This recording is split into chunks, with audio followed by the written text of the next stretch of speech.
I was listening to that song this morning and it made me think of you all. Happy Friday.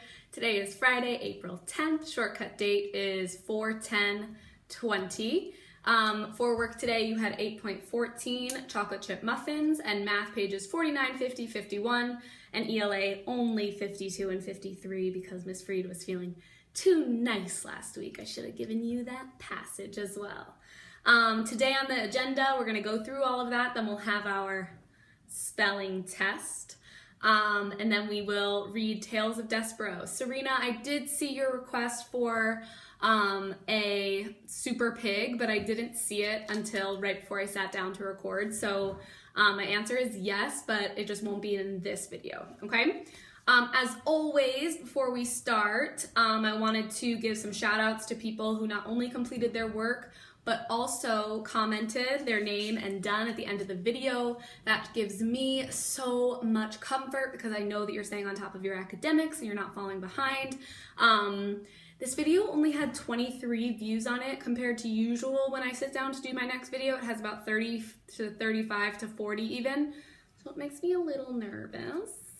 So I'm gonna be calling you if I haven't heard from you recently. Shout out to these people who I know did it. Monica, who still is having trouble commenting on the video itself, but she's reaching out to me via other ways like email to show me that she's done. Thank you for taking that step. Samuel, Cody, Serena, Siraj, Lexi, Ahmed, Fernanda, Sage, and Audrey, and Eva. Like, yes, Eva girl, you're not even in our class and you are showing up for yourself. I'm so proud of you. And special shout outs to Samuel, Serena, Siraj, Lexi, and Ahmed, because in my last video I said at the very end, please comment your name and that you're done and something that you love about yourself, and they all did that, which warmed my heart so much to hear. Quickly before we move on with the Be the Sun, Not the Salt and our work, I just want to say that I know that a lot of parents have reached out to me, so if your parent or guardian is around, you can pull them in for this part of the video about what next week is going to look like. Hopefully most of you have received your packets, which is just honestly so amazing that NHA is organizing for us and sending out to have printed resources. We are a part of a great community and I'm really grateful for that. If you haven't gotten your packet yet, it should be coming in soon. The third grade team and I, so Miss Frost, Miss Harris, and I met yesterday via video chat and planned out the content for the next week. However, we have a all staff meeting today at 4:30 p.m. and we don't want to send out that information to you before we have our staff meeting in case there's anything else that we need to change prior to communicating with you. So please don't start the packets, the NHA resources, until Monday, and I'll tell you exactly what to do. This isn't a goal to try and get ahead. The goal is to be doing a little bit each day to keep our brain warmed up and focused. Here's the potential plan. The potential plan that I'm thinking, and I may change my mind as this whole thing, as you know, things are subject to change. But I'm thinking that because people are still having trouble with Google Classroom, and Google Classroom, I have been doing a lot of research on it, and it's honestly not a platform that's very organized. And you guys know that for me, I like things to be very organized. And in order for you to post anything original, like a video or a picture or anything like that, you have to start a new thread. So there's going to be a lot of just like new threads. The specials teachers are in there making new threads. And it just doesn't make sense for the required work. Okay. And I say required work because everybody's in different circumstances and we know that. So no one's getting in trouble. Please remember that. So here's my plan. I'm thinking, and I'll let you know if this changes, that in terms of the printed packet and the required work weekly that we're going to be doing in class, we're still gonna do the same exact thing because we have a really good flow going. So I'm gonna tell you exactly what pages to do for the week. You're gonna do the pages. I'm gonna make videos and check in with you. You're gonna comment on the videos and tell me that you're done. That's gonna be the required stuff that you have with me, okay? If you haven't logged into Google Classroom, I do still want you to try to do that because I think that that's the platform that we're gonna use for self-love, to kind of communicate socially with each other. That's a place where you guys can share resources. Like if your parents set you up with a great math fact website that you think your friends would love, then you can post it and share it. Or if you found a book online that you think your friends would love, you can post it and share it, right? So I want a space for us to be able to do that. And then your specials teachers and Miss Sanderson and Miss Johnson are also in Google Classroom, as well as the intervention teachers. So that's the space where you'll communicate with them, okay? So the required core academic materials, I think we're still gonna do the same way that we've been doing, and then Google Classroom will be used for specials, communicating with each other, self-love, and all of that stuff. That's my potential plan. I know a lot of you are really curious and you're ready to like set your schedules for next week. A lot of you have reached out to me. So I just want to give you a little more comfort that that's where my head is at. I have been thinking about it. Just a plan hasn't been solidified due to the fact that we have our meeting this afternoon, and we don't want to send anything out in case we're told otherwise. Okay? Let me know how you feel about that. If you have any feedback for me, or anything like that, but it's already 6 minutes in, so let's get rolling. This is our last lesson in Be the Sun, Not the Salt. And please, parents, close your ears. I really apologize for saying this word, but it is in the book, so I'm just gonna read it the way it's written. Okay, don't get mad at me. Lesson 30 is called Frickin' Do It. The two most important words in this little book are do it. I added frickin' to give the phrase some more oomph, sorry. But truthfully, do it are powerful words all on their own. Do it is the whole enchilada. Because knowing isn't doing, and it's the doing that makes the difference. My hope is that this book, the ideas and the explanations in it contains, will work to remind you to think, speak, and act in ways that help yourself and others in some way. If you already intentionally practice being heliotropic in all the ways you can, fantastic. Please don't stop. Do it more. I am grateful to you.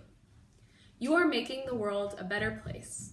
If any of this information or knowledge or wisdom nudges you toward action that truly helps you and someone else, hallelujah, we did something good. I wish you all well and encourage you to be the sun, not the salt, with peace. Harry. Yay!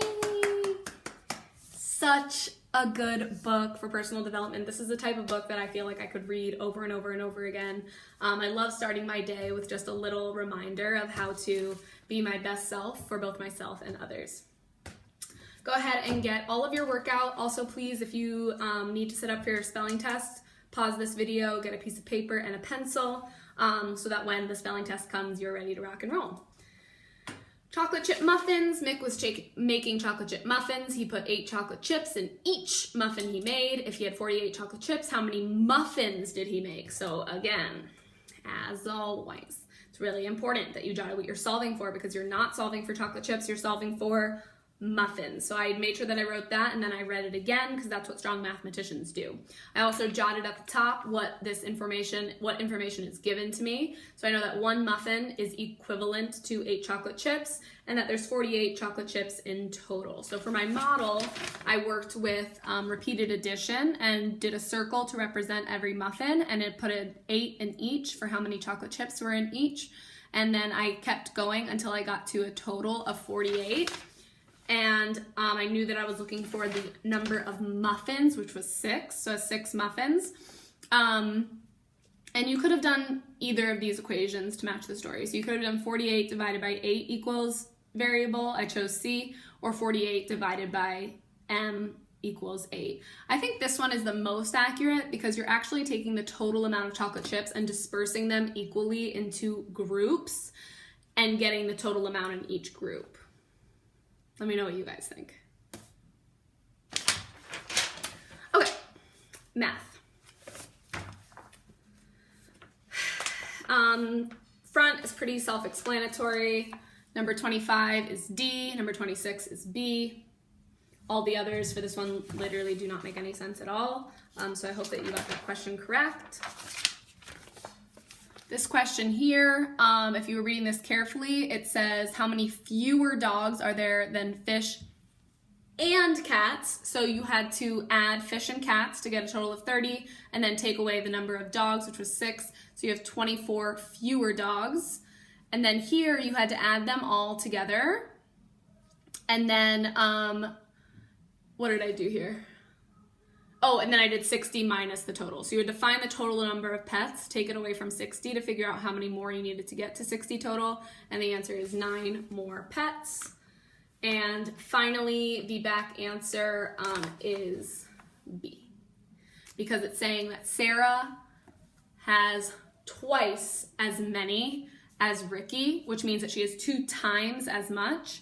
In order to find out how much Sarah has, I have to do 8, the value of Ricky, times 2. Then I'm adding Ricky to that total. So I'm doing 2 times 8, which equals Sarah, plus 8, which equals Ricky, which is the same thing as this one right here. Okay? Just because we're moving into the packet, please do not lose this book. A lot of the packets have math stories and things that we've already done, to be honest, and you're still going to do those, but these resources are amazing and I don't want you to lose them, okay? Let's do 52 and 53 of ELA. So I did jots for this because I'm such a good student. But here, this is all about location and surroundings. The second paragraph is all about animals. So I know that C was definitely an answer. I slashed the trash for the rest of them, to be honest. And then it says to choose 2, so I had to choose the next best answer, and I chose E, because out of all of these, like, these are really specific. Nothing talks about plants in this resource. Nothing talks about snakes in this resource. So even though there isn't another like super clear answer, I know that the other ones are wrong. And I can assume that students in Australia need to know all of these basic facts in the first paragraph. So the answers are C and E. I'm gonna be completely honest with you here. I thought number 32 was really hard. As I was reading it, I jotted that wind turbines store electric power, and then this whole paragraph was about all of the negative features about wind turbines.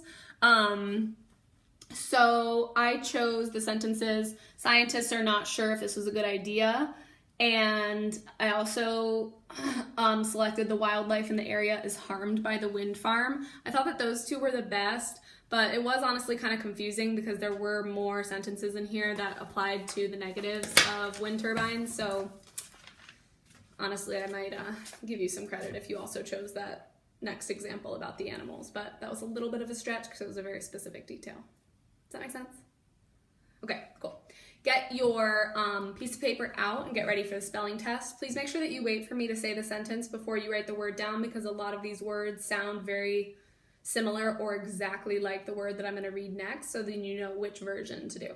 Okay? All right, write your first and last name at the top. Number 1, wrench. I use a wrench to fix the broken drawer. Wrench. And I'm going to go like kind of faster than we would normally in the classroom, but you can always pause the video to write the word and then continue the video if you need a little extra time. Next word, hello. Hello, my cuties. Hello. Next word is yellow. Miss Freed's favorite colors are blue and yellow. Yellow. Next word is bread. I can't stop eating warm, delicious bread. Bread. Next word is kept. I have kept you all in my heart during this time. Kept. Next word is better. It is better when we're together. Better. The next word is sentence. Thank you for that complete sentence.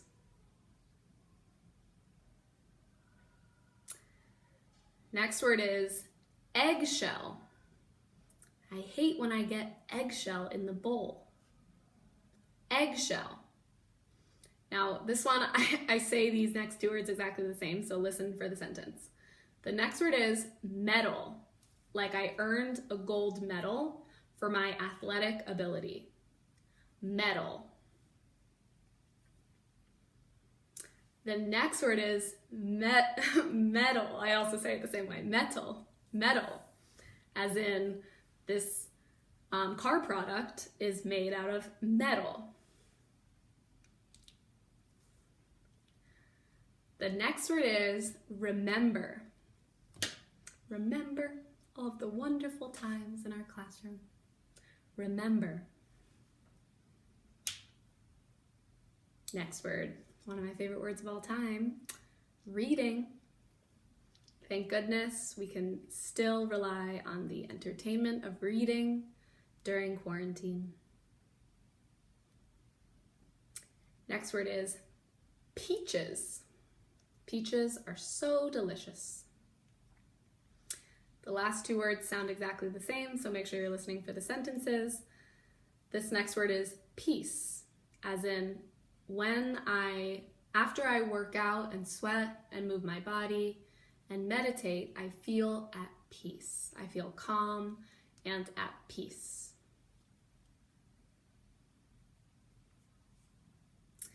And the last word is peace, as in I really would love a piece of pie. Peace. So the spelling words are in all of the emails that I've sent to your guardians and parents this week, so you can grade it yourself. If you did really well and got 13 out of 15, please send me a message, let me know. I would love to know who you are that rocked it. I also meant to tell you that if you're having trouble logging into Google Classroom, I know that I haven't been much help because I just really struggle with that type of stuff, but I just got off the phone with Mr. Brooks, and he's actually trained in Google Classroom, and I asked him if it would be okay if I gave him his email, gave you his email so that you could reach out to him for some extra support. So his email is 93.c, as in cactus, Brooks, BROOKS, @NHAschools.com. So if you are still having trouble logging into Google Classroom, please reach out to him and try to log in by this weekend so that your child can interact with their specials teachers and their classmates as well. All right, so go ahead and get comfy. We are going to read Tales of Despereaux, chapter 35. This is called A Knight in Shining Armor. Despereaux was pondering the reverse of that question. He was wondering not what he would do with his tail, but what he would do without it. He was sitting on a bag of flour high atop a shelf in the pantry, crying for what he had lost. The pain in his hind quarters was intense, and he wept because of it. He also cried because he was happy. He was out of the dungeon, and he had been recalled to life. His rescue had happened just in time for him to save the Princess P from the terrible fate that the rat had planned for her. So, Despereaux wept with joy and with pain and with gratitude. He wept with exhaustion and despair and hope. He wept with all the emotions a young small mouse who has been sent to his death and then been delivered from it in time to save his beloved can feel. Reader, the mouse wept. And then he lay down on the sack of flour and slept. Outside the castle, the sun set and the stars came out one by one, and they disappeared and gave way to the rising sun, and still Despereaux slept. And while he slept, he dreamt. He dreamt of the stained glass windows and the dark of the dungeon. In Despereaux's dream, the light came to life, brilliant and glorious. in the shape of a knight swinging a sword. The night fought the dark. And the dark took many shapes. First, the dark was his mother, uttering phrases in French. And then the dark became his father, beating the drum. The dark was Furlough, wearing a black hood and shaking his head no. And the dark became a huge rat, smiling a smile that was evil and sharp. The dark, Despereaux cried, turning his head to the left. The light, he murmured, turning his head to the right. He called out to the night. He shouted, "Who are you? Will you save me?" But the king did not answer him. "Tell me who you are," Despereaux shouted. The knight stopped swinging his sword. He looked at Despereaux. "You know me," he said. "No," said Despereaux, "I don't." "You do," said the knight. He slowly took the armor off his head and revealed nothing. No one. The suit of the armor was empty. What? "No, oh no," said Despereaux. "There is no knight in shining armor. It's all make-believe, like Happily Ever After." And in his sleep reader, the small mouse began to cry. Oh, Lordy. This book is awesome. All right, my cuties, I hope you have a great weekend. Let's do something fun if you made it to the end of the video. Comment your name and done, as well as if you could be any animal, what would you be? Bye. Miss you.